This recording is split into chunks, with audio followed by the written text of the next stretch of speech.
नमस्कार दोस्तों, आज आपका फिर से एक बार स्वागत है हमारे कानून एडिट पॉडकास्ट में। मैं आपका भानु प्रताप आज फिर से एक बार आपके साथ। आज हमारे साथ में सम्मानीय और एक विशिष्ट मेहमान मौजूद है जो अपने जिला उपभोक्ता मंच के अध्यक्ष है श्री राजकुमार सुतार जी। तो सर आपका बहुत बहुत हार्दिक स्वागत है सर। धन्यवाद। तो सर ये जो उपभोक्ता संरक्षण अधिनियम 2019 है सर, इस पर लागू करने का उद्देश्य क्या था सर? उपभोक्ता संरक्षण अधिनियम 2019 से पहले 1986 का एक्ट था। इसका मेन उद्देश्य है जो कंज्यूमर कोर्ट में जो परिवाद आते हैं उनकी एक समय सीमा निश्चित की गई है 3 माह कि उस 3 माह में उस परिवाद का, उस शिकायत का मतलब निस्तारण हो, कंज्यूमर्स को, उपभोक्ताओं को शीघ्र न्याय मिले। ये इसका उद्देश्य है। उस जो उपभोक्ता है सर, उनके जो मूल अधिकार है सर वो कौन कौन से हैं? उपभोक्ताओं के मूल अधिकार में सबसे पहले तो है उसका राइट टू नो, उसको जानने का अधिकार, और उसको चुनने का अधिकार कि कौन सा प्रोडक्ट उसको लेना है, कौन सा नहीं लेना है, उसको चुनने का अधिकार है। और उसको सुने जाने का भी अधिकार है कि जैसे कभी कोई शिकायत होती है तो उसको सुना जाए कंज्यूमर को। और कंज्यूमर को वातावरण से रिलेटेड अच्छा जो इको फ्रेंडली प्रोडक्ट को पाने का अधिकार है। और उसको जो चीज़ परचेज कर रहा है उसका बिल लेने का उसको अधिकार है। उसको जानने का अधिकार है कि जो आपने प्रोडक्ट दिया है उसमें क्या प्रोडक्ट है, इसकी इतनी कीमत है। तो मेन तो यही अधिकार है। अच्छा, और जो उपभोक्ता किसे बोलते हैं सर अपन? उपभोक्ता वो है जिसने कोई किसी से वस्तु क्रय की है या कोई सेवा उसने ली है किसी से। कोई जैसे किसी से वस्तु उसने क्रय कर ली, उसका पैसा दे दिया, या उसने कोई किसी से सेवा, जी सर, सेवा मतलब सर्विस हायर की है और उसका पेमेंट किया है, तो दोनों ही ठीक है सर। उसमें वो कंज्यूमर कहलाएगा। उस जो ये सर जो उपभोक्ता फोरम है सर, इसके स्तर कितने बनाए गए हैं? इसके 3 स्तर हैं। एक तो जिला स्तर में है जिला उपभोक्ता आयोग, और स्टेट लेवल पर है स्टेट कमीशन, हाँ सर। और नेशनल पे है नेशनल कमीशन। तो जिला उपभोक्ता आयोग की जो भी आदेश हैं उसकी अपील स्टेट कमीशन में होती है, और स्टेट कमीशन के आर्डर की अपील नेशनल कमीशन में होती है, और नेशनल कमीशन के ऑर्डर की अपील सुप्रीम कोर्ट में होती है। तो 3 स्टेज बनी हुई हैं कंज्यूमर कोर्ट्स की, जिला आयोग, राज्य आयोग और राष्ट्रीय आयोग। जिला आयोग हर जिले में है इंडिया में। राज्य आयोग जितनी भी राजधानियाँ हैं राज्यों की उनमें है, और नेशनल आयोग नई दिल्ली में। सर ये जो जिला आयोग और राज्य और राष्ट्रीय आयोग है सर, इनकी जो सीमा है, मुद्रित सीमा सर, वो कितनी है? जिला आयोग की तो 50 लाख तक की है। अच्छा सर। और राज्य आयोग की 2 करोड़ तक की है। ठीक है सर। और नेशनल कमीशन की 2 करोड़ से भी आगे जाके। सर अदर सर जैसे उपभोक्ता है उसके साथ सर कुछ गलत होता है सर, उसको कुछ भी शिकायत करनी है तो सर वो शिकायत करने की उसकी प्रक्रिया क्या है? शिकायत करने की प्रक्रिया आजकल ऑनलाइन भी है। एक नेशनल कंज्यूमर हेल्पलाइन बनी भी है गवर्नमेंट ऑफ इंडिया की, कंज्यूमर अफेयर डिपार्टमेंट्स की है। उसमें आप अपनी शिकायत दर्ज करा सकते हैं ऑनलाइन। उसमें एक प्रोसेस बना हुआ है। और उसके अलावा अगर वहाँ से आपकी जो प्रॉब्लम सॉर्ट आउट नहीं होती है तो ई जागृति का एक प्लेटफॉर्म बना हुआ है। पहले ई दाखिल था, अब आजकल ई जागृति के नाम से प्लेटफॉर्म है। ठीक है सर। वहाँ आपकी जो भी कंप्लेंट है आप वहाँ अपनी कंप्लेंट, शिकायत दर्ज करा सकते हैं। जो भी आपके डॉक्यूमेंट है वो आप वहाँ दर्ज करा सकते हैं। तो आपकी वो जो कंप्लेंट है ऑनलाइन वो दर्ज हो जाएगी। उसमें आप ई जागृति प्लेटफॉर्म पे जब आप लॉगिन करते हैं तो आपकी एक लॉगिन आईडी जनरेट होगी, और उस लॉगिन आईडी से आप अपनी जो भी कंप्लेंट है वो दर्ज करा सकते हैं, और उसका स्टेटस भी देख सकते हैं आगे क्या हुआ। और फिर उसके बाद आपको जो रेगुलर कंज्यूमर कमीशन है उसमें आपको कंप्लेंट करनी पड़ती है। सर इसकी समय सीमा क्या है? समय सीमा 3 माह की अवधि है। 3 माह में, एक में भी लिखा है कि 3 माह में जिला आयोग शिकायत का पूरी तरह से निस्तारण करेगा, ठीक है सर, डिस्पोजल करेगा। वो सर अगर कोई उपभोक्ता शिकायत दर्ज करता है और सर उसको कोर्ट में जाना पड़ता है तो सर या इसका टेस्ट उपभोक्ता बिना वकील से खुद इसका टेस्ट कर सकता है अपना? हाँ, उपभोक्ता आयोग में ज़रूरी नहीं है कि एक किसी व्यक्ति को वकील हायर करना ही पड़े, वो चाहे तो खुद भी अपनी शिकायत दर्ज करा सकता है और खुद आ सकता है। लेकिन क्योंकि उपभोक्ता आयोग की भी और जैसे दूसरे कोर्टों की तरह एक ये कोर्ट की प्रोसीजर होता है, तो एक आम आदमी पूरी तरह से उसकी जानकारी नहीं रखता है या हर तारीख पेशी पे वो नहीं आ पाता है, तो इसलिए उसको वकील तो करना ही पड़ता है, क्योंकि कोर्ट की प्रोसीडिंग एक आम आदमी को आसानी से समझ में नहीं आती है। सर ये जो उपभोक्ता आयोग है सर, इसमें किस प्रकार के उपचार है या किस प्रकार के मुआवजा सर किस प्रकार से मिलते हैं इसमें? उपभोक्ता आयोग में कंपनसेशन मिलता है, और जो आपने जो प्रोडक्ट ख़रीदा है वो अगर कोई डिफेक्टिव हो तो उसको सही भी करवा कर देने का आदेश दे सकता है कोर्ट, उसको रिप्लेस कराने के लिए भी ऑर्डर दे सकता है। कंपनसेशन मिल सकता है। अगर आपसे कुछ ज़्यादा पैसे ले लिए तो वो पैसे लौटाने का आदेश भी दे सकता है।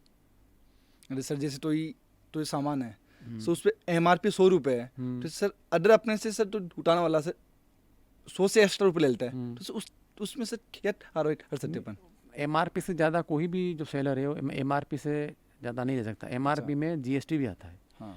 जो MRP जो उस पर लिखी हुई वैल्यू, वो जो दुकानदार है MRP की वैल्यू ही ले सकता है। अगर MRP से ज़्यादा लेता है तो आप उससे उसका बिल लीजिए, ठीक है सर, कंज्यूमर कमीशन में कंप्लेंट कीजिए, तुरंत कार्रवाई होती है, लेकिन उसका बिल जरूरी है। सर अपन देखते हैं सर ये भरामक विज्ञापन ठूब होते हैं सर आजकल कि विज्ञापन वो ठूब होते हैं, तो सर भरामक विज्ञापन सर है क्या? भ्रामक विज्ञापन ये मिसलीडिंग एडवर्टाइजमेंट कह सकते हैं इनको। मिसलीडिंग एडवर्टाइजमेंट में ऐसा जो कोई एडवर्टाइजमेंट जिसमें जो आम जनता है वो कंफ्यूज हो जाए, और वो उसमें जिसने जो विज्ञापन दिए एक लोक लुभावन वादे करे वो कि हम इस तरह से उसको करेंगे, और रियलिटी में वो ऐसा हो ही नहीं, तो जिससे मतलब आम जनता है कंफ्यूज हो जाए और उसके प्रलोभन में आ जाए। जैसे बहुत आजकल जो एक्टर हैं, डिग्निटी हैं, वो ऐड करते हैं तो लोग उनको फॉलो करते हैं, तो वो खरीदते हैं जो प्रोडक्ट जो भी वो विज्ञापन करते हैं। तो इसमें क्या है, आम आदमी जहाँ वो कंफ्यूज हो जाए, वो खुद अपने जो विवेक से निर्णय नहीं ले पाए, तो ऐसा विज्ञापन तो सर जैसे सर मिसलीडिंग। जिस सर अपने एक्टर है जो टाटा फीचर सर ये एड करते हैं सर, क्या इनको भी तो ये गलत एड करे या भ्रामक विज्ञापन करे, तो सर क्या इनके खिलाफ भी सर अपन टारगेट कर सकते हैं, इनको भी सर सजा हो सकती है? हाँ, नए एक्ट में प्रोविज़न है कि जो ऐड कर रहा है उनके खिलाफ भी कार्रवाई की जा सकती है। और मिसलीडिंग एडवर्टीजमेंट में CCP एक अथॉरिटी है कंज्यूमर एक्ट में, वो 50 लाख तक का जुर्माना भी कर सकती है। अच्छा, ठीक है सर। जी सर अपन देखते हैं सर काफ़ी सारे ऐसे वेबसाइट है या काफ़ी ऐप है जिस सर अपन जिस पे से पैसा लाते हैं, गेम खेलते हैं, काफ़ी ऐप है सर। सर क्या उनके खिलाफ भी तो कार्रवाई कर सकते हैं अपन? ऑनलाइन गेम्स में? हाँ जी सर। हाँ, ऑनलाइन गेम्स में भी उसकी शिकायत कर सकते हैं अगर उसने कोई अपनी डेफिशिएंसी इन सर्विस दी हो या कोई मिसलीड किया हो, कंज्यूमर्स को पैसे ले ली हो, उसकी उतनी सर्विस नहीं दी हो, तो कार्रवाई कर सकते हैं। ठीक है सर।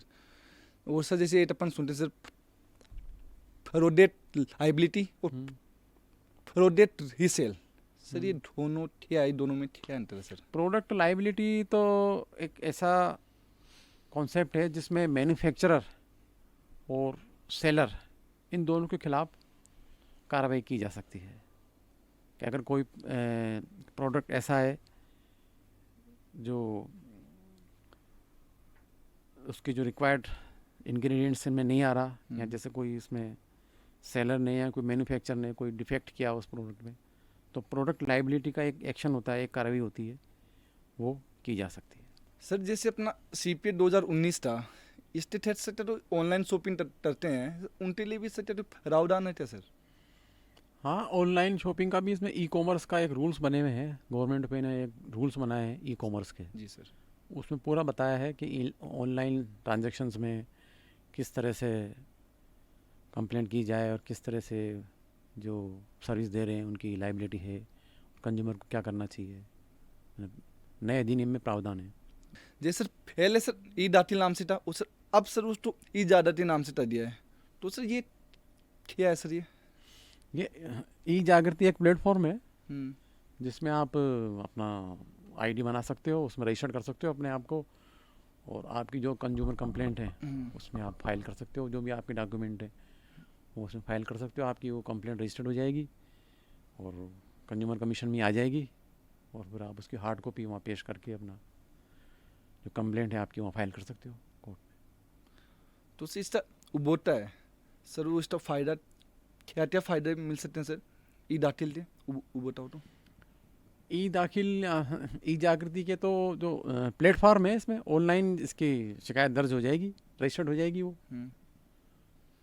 सर ऑनलाइन उनकी शिकायत हो रही और सर उनके खिलाफ से जो भी कार्रवाई होती फिर बाद में सर उसके लिए सर उबोटा तो कोर्ट में जाना पड़ेगा या सिर्फ उसका सर जो भी फैसला नहीं, होगा उससे जो पहले ऑनलाइन उसको बता दिया जाएगा? एक एनसीएच का एक प्लेटफॉर्म है, नेशनल कंज्यूमर हेल्पलाइन, एक अच्छा हेल्पलाइन बनी हुई है। हाँ उसमें भी कंज्यूमर जो है अपनी कंप्लेंट रजिस्टर करा सकता है। हाँ उसमें कुछ दिन का पीरियड दिया गया है, अगर वो समस्या उसकी रिजोल्व होती है ठीक है, नहीं तो फिर वो ई जागृति करना अच्छा फिर उस बाद में ऑनलाइन वो दर्ज करा ऑनलाइन सकता है। रिपोर्ट दर्ज करा सकता है। ठीक है सर। सो सर ये सीपीए 2019 में सर क्लास एक्शन नाम से है सर, ये क्या है क्लास एक्शन तो क्या है, जहाँ ग्रुप ऑफ कंज्यूमर्स हो एक साथ, जैसे अपने कोई ग्रुप ही कंज्यूमर्स का कंप्लेंट फाइल कर रहा हो, अच्छा तो वो क्लास एक्शन की कैटेगरी में आएगा।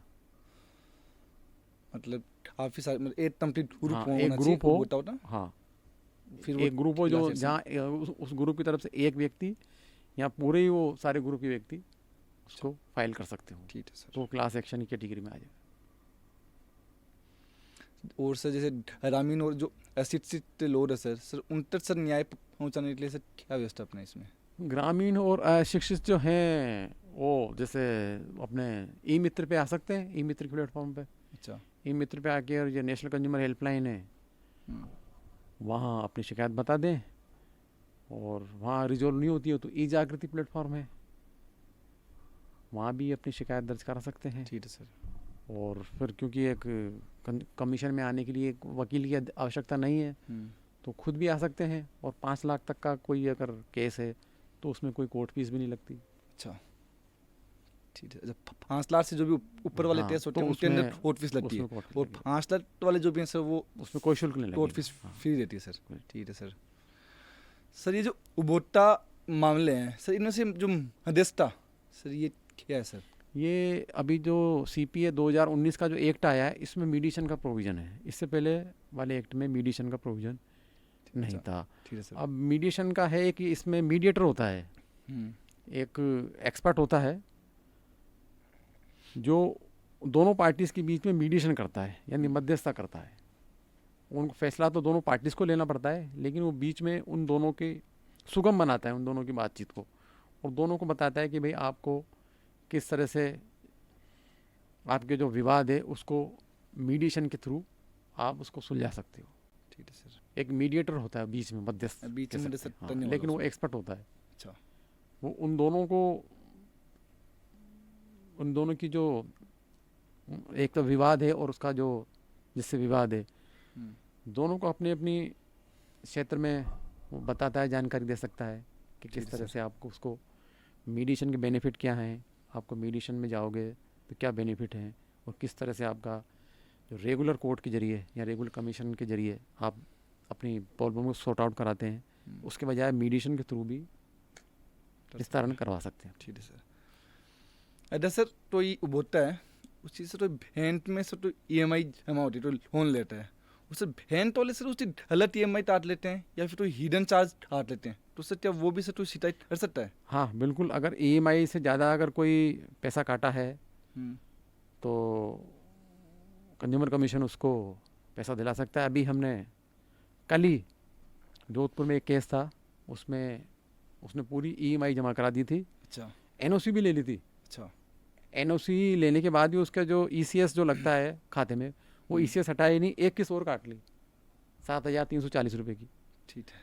तो उस कंज्यूमर को 7,340 रुपये दिलाए और 15,000 रुपये और दिलाए हमने उसको। झूठ माना। और अगर कोई हिडन चार्जेस भी अगर बैंक काटती है तो हाँ कंज्यूमर को कंप्लेंट करनी चाहिए बैंक के खिलाफ, ठीक है सर। कंज्यूमर कोर्ट उसको दिला सकती है पैसा। ठीक है। वो सर अडल सर कोई व्यक्ति होटल में या कहीं रेस्टोरेंट में जाता है सर जो पानी की बोतलें मिलती है सर वहाँ पे, तो सर MRP से ज़्यादा होटल के चार्ज लेते हैं, तो सर उसके अंदर क्या आर्बिट्रेज सर वो? MRP से चाहे एक बोतल हो या कोई सा प्रोडक्ट हो, MRP से ज़्यादा तो शुल्क कोई ले ही नहीं सकता। अगर कोई लेता है तो कंज्यूमर कमीशन बनी हुई है, अच्छा, उसको yes, कंप्लेंट करनी चाहिए, चाहे होटल हो या कोई दूसरा प्रोडक्ट हो। MRP मीन्स अधिकतम खुदरा मूल्य जो है उसका, वो मैक्सिमम प्राइस है वो। ठीक है सर। उसके अलावा कोई प्राइस जो सेलर है वो ले नहीं सकता, लेता है तो वो इलीगल है। ठीक है सर। सर जैसे अपन से कई बार सुनते हैं सर, जैसे कहीं रेस्टोरेंट में खाना खाने जाने हैं, सर जो बिल बनाने लाते हैं सर उसमें सर्विस चार्ज भी छोड़ते हैं। हाँ, वो सर्विस चार्ज गलत है, नहीं लेना चाहिए। अच्छा, अरे सर सर्विस चार्ज छोड़े वो फिर? हाँ, सर्विस चार्ज लेना गलत है, और अगर सर्विस चार्ज ले लेते हैं तो उनसे बिल लीजिए हाँ सर। और कंप्लेंट कीजिए, हमारे पास आइए, हम आपको दिलाएंगे, ठीक है सर। सर्विस चार्ज दिलाएंगे और कंपनसेशन भी दिलाएंगे। कंपनसेशन हो रहा वो भी मिल रहा है कस्टमर को। ठीक है लेकिन सर। वो होना चाहिए, बिल होना चाहिए और पूरा वो उस पर लिखा होना चाहिए, हम्म। इतना उसका चार्ज है और सर्विस चार्ज कितना पैसा। अरे सर TCT सर शादी है, TCU बूटारे से शादी है सर, उसने थिएटरिन व्यवस्था रही थी अपनी शादी में, और सर जो थिएटरिन व्यवस्था वाले हैं सर उसने शादी में सर सारा काम खराब कर दिया, एस्ट कर दिया, तो सर क्या ये वाला टेस्ट भी सर क्या उबूटा टेस्ट में आता है? हाँ बिल्कुल, अगर केटरिंग ने अपनी सेवाएं देने में कोई दोष कारित किया है, पूरी तरह से परफेक्टली अपनी सेवाएं नहीं दी हैं, तो सेवा दोष कारित किया है, कंज्यूमर कमीशन में आ सकता है वो। हमारे पास जोधपुर में काफ़ी ऐसे केसेस आए हैं, अच्छा। केटरिंग वाले और मैरिज गार्डन वाले जो बुक तो कर लेते हैं, अपनी सेवा नहीं देते, तो उनके जो कंज्यूमर उनके पक्ष में हम फैसल करते हैं, उनको हमने मुआवजा दिलाया है। ठीक है सर। सर जैसे अपन सर कोई उबोटा से कोई फ्लैट खरीदता है, तो सर जो फ्लैट बेचने वाला है सर उसने फ्लैट ने सर मेंटेनेंस अच्छी नहीं दिया, कुछ भी ठहरा भी दे दी उसने, या फिर टाइम पे अपना फ्लैट आते थे अपना नहीं दिया, तो सर क्या ये भी उबोटा 4 में आएगा? फ्लैट का भी उपभोक्ता में आता है, अगर वो जो फ्लैट जिसने बनाया है ओनर, अगर उसमें रेरा में रजिस्टर्ड है तो आम आदमी रेरा में भी जा सकता है और कंज्यूमर में भी आ सकता है। कंज्यूमर कोर्ट की जो रेमेडी है वो इन एडिशन टू रेरा है, यानी रेरा में भी कर सकता है, यहाँ भी कर सकता है। अरे सर अपन कहीं रेस्टोरेंट में जा रहे हैं, वो सर वहाँ पे पानी मांगते लेते अपन, तो उसे जब पानी थे सर वो चार्ज छोड़े सर, या पानी फ्री में अवेलेबल नहीं पाए, तो उसे उनके खिलाफ आ रहे हो सकती है? ये डिपेंड करता है, जब अपन रेस्टोरेंट में गए तो पानी फ्री हो भी सकता है, नहीं भी हो सकता है, ये डिपेंड करता है आप उसने सर्विस में और रेस्टोरेंट में गए तो आपने क्या क्या उसकी सर्विस हायर की। ठीक है सर। जैसे पूरा ही आपने जैसे कोई डिनर किया, लंच किया और बोतल भी ली, तो उसके पैसे तो उसमें मतलब एक्स्ट्रा पैसे नहीं ले सकते वो। अच्छा, वो उसी में ऐड हो रहा। और अगर जैसे आपने केवल जैसे कोई चाय पी है, चाय के चार्जेस अलग हैं, पानी के चार्जेस हो सकता है वो अलग ले लें, अलग जब बोतल देते हैं वो पैक्ड। मतलब जो भी फेट होटल देने सिर्फ उसी का चार्ज ले सकते हैं, वैसे ठुला पानी पे तो सर तो चार्ज नहीं ले सकते हो ना? सर जैसे सर तो उबोटा है, वो उसने भूटान पे सर तो सामान खरीदने जाता है, उसे भूटान का सर उसको बिल नहीं देता है, उसे अदर सर उसको बिना बिल सर तो सिटाइट उबोटा में सर तो सिटाइट रहता है सर, तो सिटा फिर से सर उसको कंपनसेशन मिल सकता है? कंपनसेशन बिना बिल के भी मिल सकता है, लेकिन जनरली कंज्यूमर कंप्लेंट जो करता है उसमें बिल का होना बहुत ज़रूरी है। अच्छा।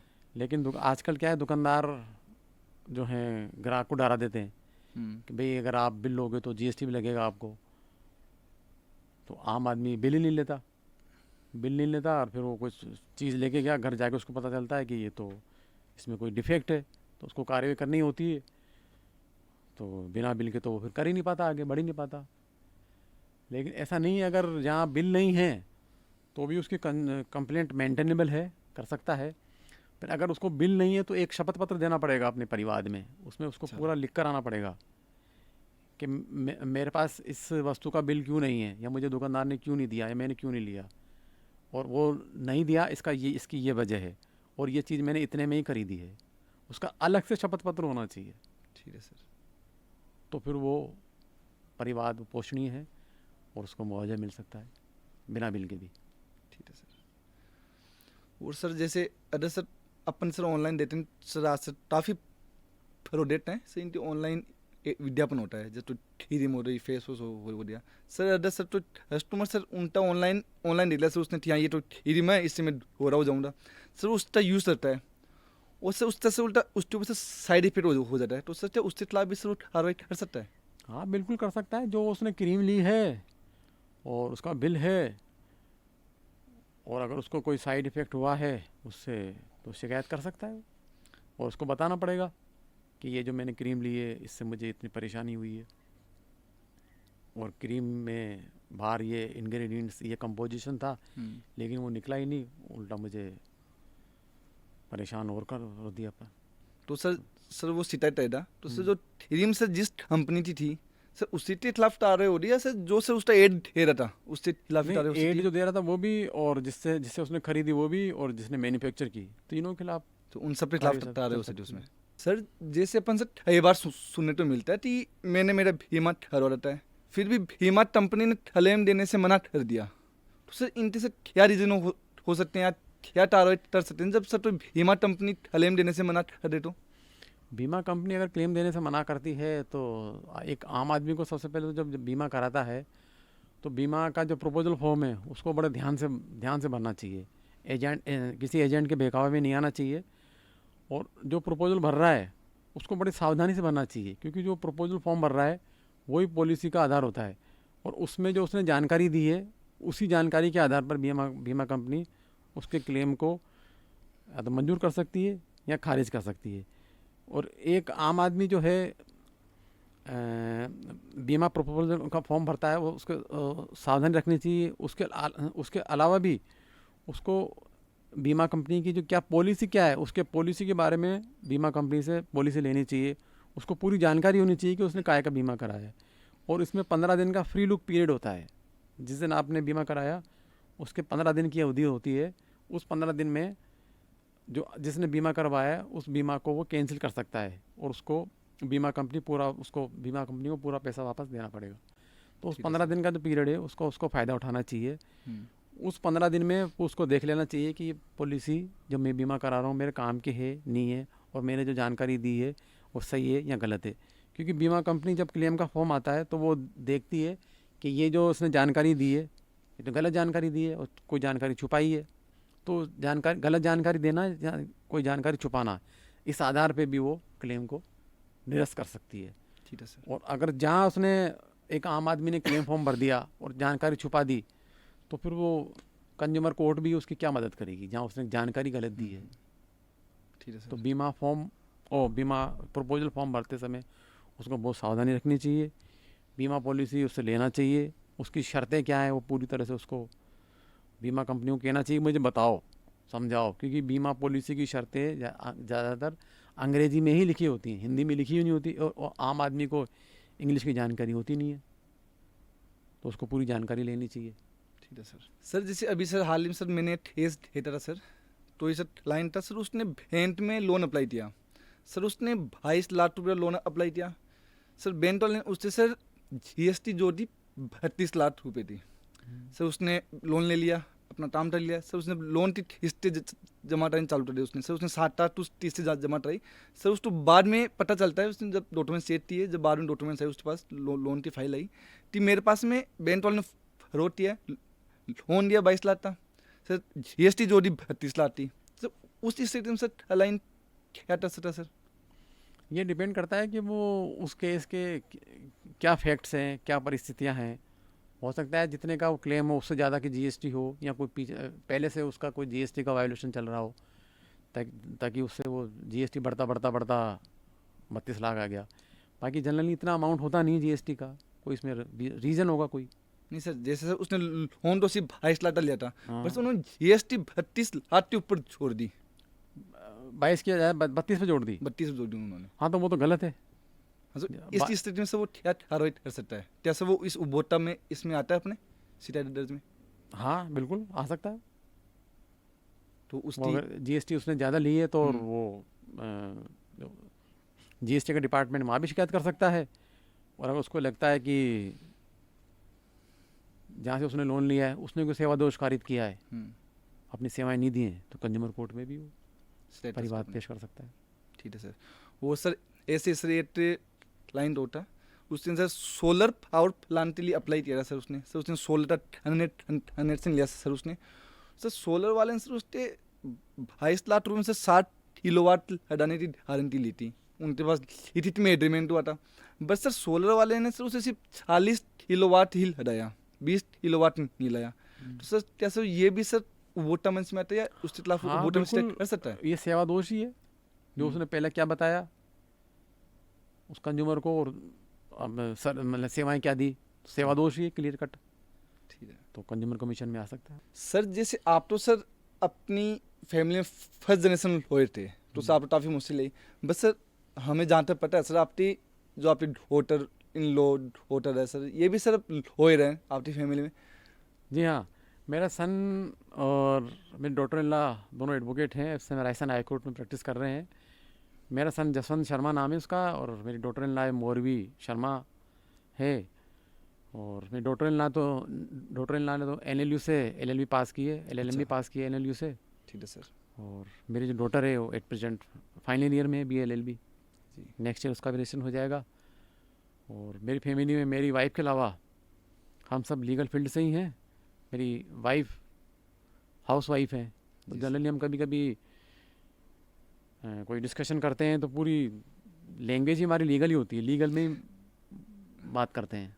और सर जैसे अपन से सुनने मिलता है सर आप फील्ड लॉयर से बोलते हैं कि सिविल फील्ड में या क्रिमिनल फील्ड में अच्छा स्कोप है तो सर अगर सर तो ये एडवोकेट है तो जूनियर शिफ्टर है अभी जिसने LL पास एडवोकेट स्टार्ट की है वो सर अपनी लाइफ से सर कंज्यूमर में सेट करना चाहता हो तो उसके लिए सर क्या इसमें बेस्ट ऑप्शन है?